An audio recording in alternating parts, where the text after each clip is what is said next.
Depuis la nuit des temps, l'humanité cherche à comprendre le monde, à trouver un sens à tout ça. Et dans cette quête, il y a une question qui revient toujours, une sorte de vertige pour l'esprit, que ce soit pour les philosophes ou les scientifiques, la question de l'origine de tout. Si Dieu a tout créé, alors que faisait-il avant? Voilà la question. Et elle est tout à fait logique de notre point de vue, de notre perspective d'être humain. On est complètement câblé pour penser en termes de passé, présent, futur. Du coup, on a ce réflexe d'imaginer Dieu un peu comme nous, en lui appliquant nos propres limites, en particulier celles du temps. Mais le truc, c'est que cette vision, c'est une impasse. C'est comme une prison pour l'esprit.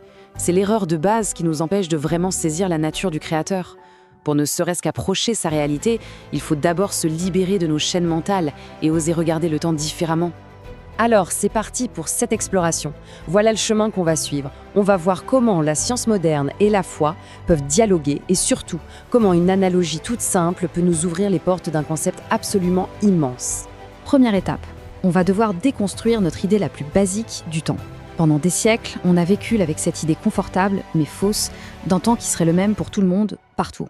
Oui, pendant très longtemps, à l'époque de Newton, on imaginait le temps comme une gigantesque horloge cosmique. Une seconde ici, sur Terre, c'était la même seconde sur Mars ou au fin fond de l'univers. Sauf que, au XXe siècle, un certain Albert Einstein est venu tout chambouler. Il a montré que cette horloge universelle, en fait, elle n'existe pas. Le temps n'est pas rigide, il est élastique. Il peut s'étirer, ralentir. L'exemple le plus connu pour illustrer ça, c'est le paradoxe des jumeaux. Imaginez, un jumeau part dans une fusée super rapide. Pour lui, le voyage dure 2 ans.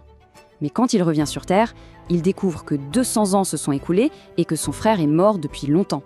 Ce n'est pas de la science-fiction, c'est une conséquence réelle des lois de notre univers. Et là, on touche à un point fondamental. Si le temps n'est pas absolu, s'il est malléable, qu'est-ce que ça signifie? Eh bien, ça signifie que le temps n'est pas le maître du jeu. C'est une créature, une chose créée, au même titre que l'espace, la matière, les planètes. Et ce qui est fascinant, c'est que cette découverte de la physique moderne résonne avec des récits qui ont plus de 1400 ans. On pense bien sûr aux gens de la caverne qui dorment 309 ans mais ont l'impression que seule une journée s'est écoulée, ou encore au voyage nocturne du prophète qui a vu et vécu une quantité incroyable d'événements en un instant. Il y a même ce hadith Qudsi où Dieu dit « Le fils d'Adam m'offense, il maudit le temps, alors que je suis le temps ». Alors attention, les savants sont clairs là-dessus. Ça ne veut pas dire que Dieu et le temps sont la même chose. Ça veut dire qu'il est le maître absolu du temps. Du coup, insulter le temps, c'est indirectement insulter celui qui l'a créé et qui le gouverne. Et là, une petite réflexion pour faire le pont. La science nous apprend une chose incroyable. À la vitesse de la lumière, le temps s'arrête. Pour un photon de lumière, il n'y a pas de passé, pas de futur, tout est instantané. Donc, si une simple création comme la lumière peut s'extraire du temps, que dire alors de celui qui a créé la lumière elle-même? On arrive maintenant au cœur de notre explication. Pour visualiser ce concept qui nous dépasse, on va utiliser une métaphore très simple, mais vraiment, vraiment puissante. C'est l'analogie qui va nous permettre de tout comprendre. Imaginez que l'histoire de notre univers, du Big Bang jusqu'à la fin des temps, soit un film. Nous, on est dedans, on vit les scènes les unes après les autres. Mais pour Dieu, c'est comme s'il tenait la bobine entière du film complètement déroulée. Il voit le début, le milieu, la fin, tout en même temps, d'un seul regard. Dans cette analogie, il y a 3 perspectives. D'abord, celle de l'acteur dans le film. Il vit sa scène, le moment présent, sans savoir ce qui arrive après. Ensuite, il y a le spectateur dans la salle de cinéma. Il voit les scènes dans l'ordre, il suit la séquence. Et enfin, il y a le réalisateur. Lui, il n'est pas dans la salle. Il est dans la salle de montage, il voit toute la pellicule, du premier au dernier plan, simultanément. Et là, d'un coup, notre question de départ, que faisait Dieu avant la création, perd tout son sens.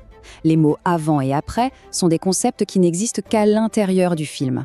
Le réalisateur, lui, est en dehors du film. Dieu est en dehors de la boîte de l'espace-temps. Bon, mais si on accepte cette idée, ça soulève immédiatement une autre question, un autre paradoxe qui a fait couler beaucoup d'encre, celui du destin et du libre arbitre. La question est simple. Si Dieu voit déjà tout le film, s'il sait exactement ce que chaque personnage va faire et dire à chaque seconde, est-ce qu'on est vraiment libre de nos choix? Est-ce que nos décisions comptent vraiment? Reprenons notre analogie. Le réalisateur connaît le script par cœur.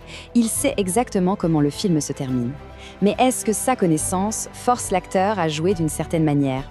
Non. L'acteur joue son rôle librement, avec son propre talent, ses propres choix d'interprétation. La connaissance de Dieu est pareille. Elle n'est pas une contrainte. Savoir n'est pas contraindre. Une autre image pour bien fixer les idées. Imaginez un prof qui observe ses élèves depuis le haut d'une tour.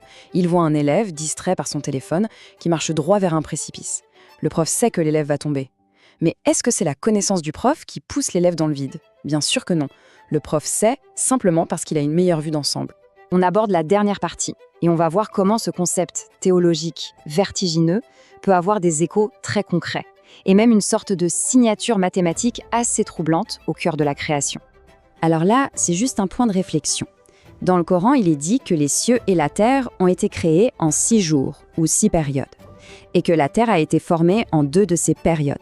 Si on fait le ratio 6 divisé par 2, ça fait 3. Ok. Maintenant, prenons les chiffres de la science moderne. L'âge de l'univers est estimé à 13,8 milliards d'années et l'âge de la Terre à 4,6 milliards. Si on divise 13,8 par 4,6, on trouve quasiment 3. Évidemment, c'est une interprétation, pas une preuve scientifique, mais la coïncidence est pour le moins étonnante. 3. Le même rapport. Comment un texte du 7e siècle aurait-il pu tomber sur ce ratio cosmologique que la science n'a calculé que très récemment? C'est une question qui mérite d'être posée. C'est comme une petite signature discrète laissée par l'auteur. Mais au-delà des chiffres, pourquoi tout ça est si important? D'abord parce que comprendre cela, ça doit transformer notre savoir en humilité. Ensuite, ça nous rappelle à quel point notre temps ici est limité et donc précieux. Et enfin, ça montre que la science, loin d'être une ennemie de la foi, peut en devenir une servante, un outil de plus pour contempler la grandeur du Créateur.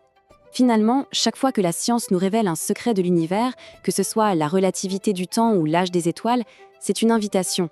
C'est comme si notre propre intelligence, en découvrant une loi de l'univers, se prosternait devant l'intelligence infinie qui a tout orchestré. Et je termine avec cette dernière question. Si toute la ligne du temps, notre passé, notre présent et notre futur, n'est qu'un seul et unique maintenant pour Dieu, quelle valeur incroyable cela donne à chaque instant que l'on est en train de vivre.